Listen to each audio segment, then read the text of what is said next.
Leading dog trainer and behaviourist Doggy Dan has released a new book where he reveals how dogs may well hold the key to good parenting. He's with me now to explain. Good morning. It's lovely to see you. And Peanut. Good morning. Peanut yes. at the feet. How old's Peanut?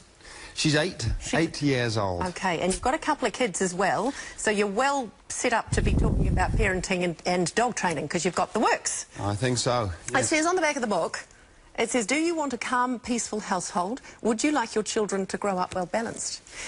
The resounding answer to that is yes, I would, and I'd like you to tell me how. Do you answer those questions in the book?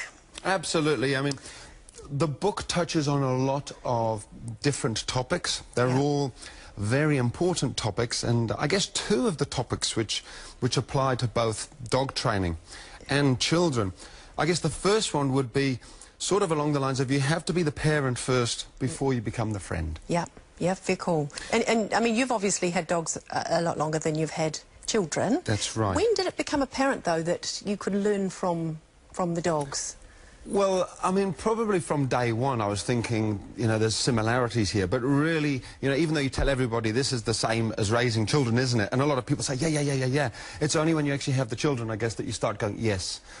In what way? Well, I mean, there's lots of different ways, but one of the ones is you have to be the pack leader or the parent first before the friend, or as well as the friend. Another really key way is with dog training, it is so easy to keep saying, it's the dog, I've got a faulty dog. Yeah. And I think you can do the same with parenting.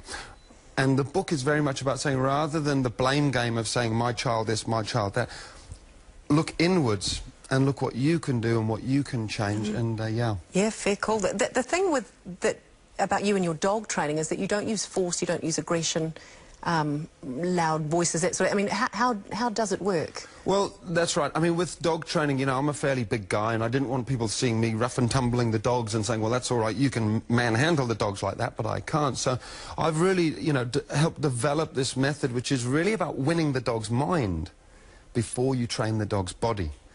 And so how do you do that? And would that be the same with the children?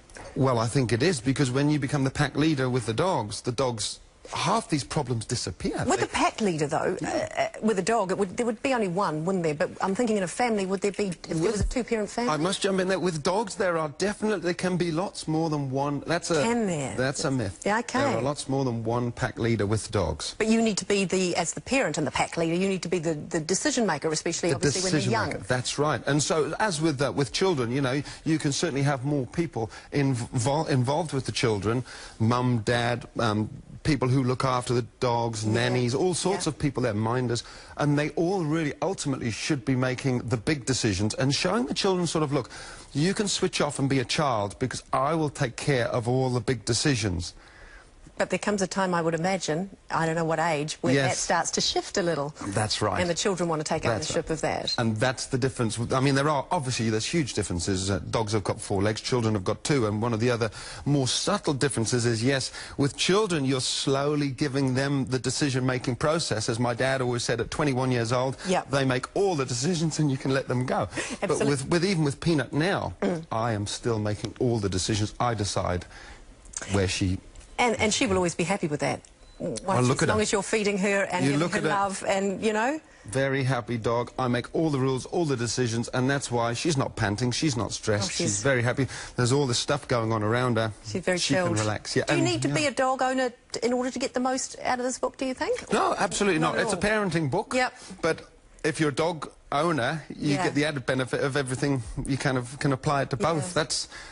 Very cool. Yeah. One more quick question. Yes. How many dog years to human years?